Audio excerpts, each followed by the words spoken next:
নমস্কাৰ বন্ধুসকল, আসাম টিচাৰ অন্য এটা ভিডিঅ'লৈ আপোনাক স্বাগতম জনাইছোঁ। আশা কৰিছোঁ আপোনালোক নিশ্চয় ভালে আছে। আৰু আমি আজি কথা পাতিম মিছন ভূমিপুত্ৰৰ বিষয়ে। কি মিছন ভূমিপুত্ৰ জানিবলৈ চাই থাকক ভিডিঅ'টো। অসম চৰকাৰে 1 আগষ্ট 2022 সোমবাৰে এটা নতুনকৈ ৱেবছাইট মুকলি কৰিছে আৰু সেই ৱেবছাইটটো হ'ল মিছন ভূমিপুত্ৰ। তো কি কৰিব পাৰিব মিছন ভূমিপুত্ৰত সকলোখিনি কৈ আছোঁ, কিন্তু তাৰ আগতে মোৰ এটা কথা ক'বলগীয়া আছিল, সেই কথাটো আপুনি শুনি লওক। নমস্কাৰ বন্ধুসকল, আশা কৰিছোঁ আপোনালোক ভালে আছে। তো মই কথা এটা ক'ব ওলাইছিলোঁ।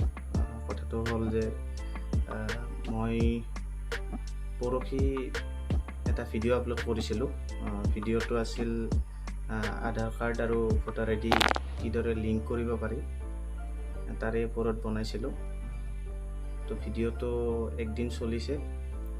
একদিন চলাৰ পিছত নেক্সট দিনা আবেলি ভিডিঅ'টো ইউটিউবৰ পৰা ৰিমুভ কৰি দিছে। তো কিহৰ কাৰণে ৰিমুভ কৰি দিলে মই বিশেষ নাজানো, কাৰণ যিহেতু মই নতুনকৈ ইউটিউব চেনেল খুলিছোঁ, বিশেষ ইউটিউবৰ বিষয়ে নাজানো। তাৰ কাৰণে কোনোবাই যদি জানে তো তেন্তে নিশ্চয় কমেণ্ট কৰিব বুলি আশা কৰিছোঁ।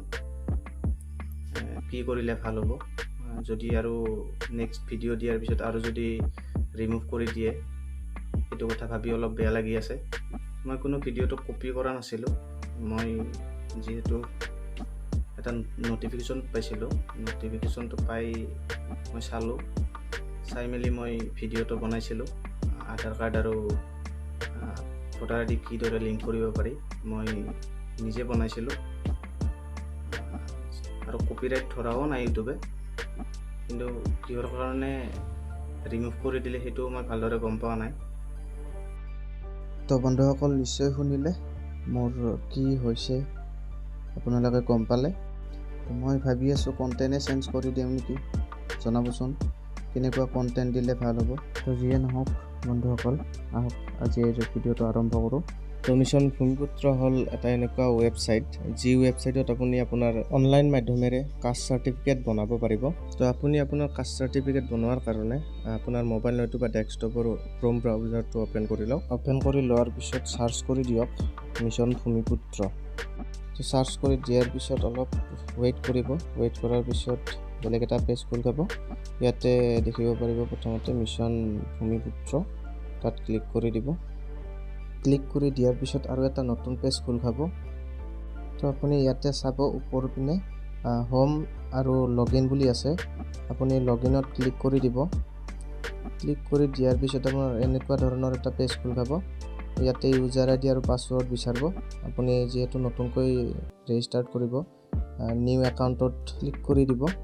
ক্লিক কৰি দিয়াৰ পিছত আপোনাৰ এনেকুৱা ধৰণৰ এখন ফৰ্ম খোল খাব। ইয়াতে আপোনাৰ first name, middle name, last name, contact number, email ID গোটেইখিনি আপুনি ফিলআপ কৰি ল'ব লাগিব। তো মই ফিলআপ কৰি লৈ লওঁ, আপুনি আপোনাৰ ফৰ্মখন ফিলআপ কৰি লওক। তাৰ মাজতে মই কৈ দিওঁ কোনবিলাকে এপ্লাই কৰিব পাৰিব। ইয়াতে আপোনাৰ কাষ্ট যদি SC হয়, ST হয়, OBC হয় বা MOBC হয়, তেতিয়াহ'লে আপুনি ইয়াতে এপ্লাই কৰিব পাৰিব। তো আপোনাৰ ফৰ্মখন ফিলআপ কৰাৰ পিছত কি কৰিব জনাই আছোঁ। তো যেতিয়া আপোনাৰ ফৰ্মখন ফিলআপ কৰা হ'ব, তেতিয়া আপুনি দেখা পাব তলৰ ফালে লগইন ক্ৰেডেনচিয়েলছ। তো আপুনি তাত কি দিব, স্ক্ৰীন নেম নতুবা ইউজাৰ নেম, আপুনি আপোনাৰ নাম্বাৰ দিব পাৰে নতুবা আপোনাৰ নাম দিব পাৰে, যিকোনো এটা দি দিয়ক। আৰু নেক্সট আপুনি এটা পাছৱৰ্ড দি দিয়ক। আৰু পাছৱৰ্ডটো দিয়াৰ পিছত তলত দেখা পাব ৰেজিষ্টাৰ বুলি আছে, তো তাত ক্লিক কৰি দিয়ক। ক্লিক কৰি দিয়াৰ পিছত আপুনি অলপ ৰখি দিব। ৰখি দিয়াৰ পিছত আপুনি ওপৰত দেখা পাব ইউজাৰ ৰেজিষ্টাৰ্ড ছাকচেছফুল, আৰু অট'মেটিক এখন বেলেগ পেজলৈ লৈ যাব। ইয়াতে দেখা পাব আপুনি congratulation, you have registered successfully, click here to login. তো আপুনি হেয়াৰত ক্লিক কৰি দিব। হেয়াৰত ক্লিক কৰি দিয়াৰ পিছত আপোনাক বেলেগ এটা পেজলৈ লৈ যাব, যিটো পেজ আপুনি আগত দেখি আহিছে। তো এতিয়া আপুনি নিউ একাউণ্টত যাব নালাগে। এতিয়া আপুনি ইউজাৰ নেম আৰু পাছৱৰ্ডটো মাৰি দিব। ইউজাৰ নেম আৰু পাছৱৰ্ড মাৰাৰ পিছত লগইন কৰি দিব। লগইন কৰি দিয়াৰ পিছত আপুনি বেলেগ এটা পেজ দেখা পাব। তো ইয়াতে আপুনি নতুন এপ্লিকেশ্যন কৰিব পাৰিব, ট্ৰেক কৰিব পাৰিব আৰু ডাউনলোড কৰিব পাৰিব। আৰু তলত দেখুওৱা ধৰণে আপোনাৰ ডকুমেণ্টছবিলাক ছাবমিট কৰিব লাগিব। ফটো এক কপি লাগিব, বাৰ্থ প্ৰুফ লাগিব, এড্ৰেছ প্ৰুফ লাগিব, গাৰ্জেনৰ কাষ্ট চাৰ্টিফিকেট লাগিব আৰু লগতে এখন ফৰ্ম দিব লাগিব। ফৰ্মখন আপুনি তলত ডাউনলোড মেনুৱেলি ফৰ্ম বুলি দেখা পাব, তো তাত ক্লিক কৰি দিব। এইখন ফৰ্ম আপুনি ধুনীয়াকৈ ফিল আপ কৰি আপলোড কৰিব লাগিব আৰু নতুনকৈ এপ্লিকেশ্যন কৰাৰ কাৰণে আপুনি নিউ এপ্লিকেশ্যনত ক্লিক কৰি দিব। বন্ধুসকল, মোৰ কাষ্ট যিহেতু জেনেৰেল হয়, মই আপোনালোকক দেখুৱাব নোৱাৰিম কেনেকৈ কৰিব লাগে। তো আজিলৈ ইমানেই। যদি ভিডিঅ'টো চাই ভাল পালে লাইক কৰিব, কমেণ্ট কৰিব আৰু লগতে শ্বেয়াৰ কৰি দিব।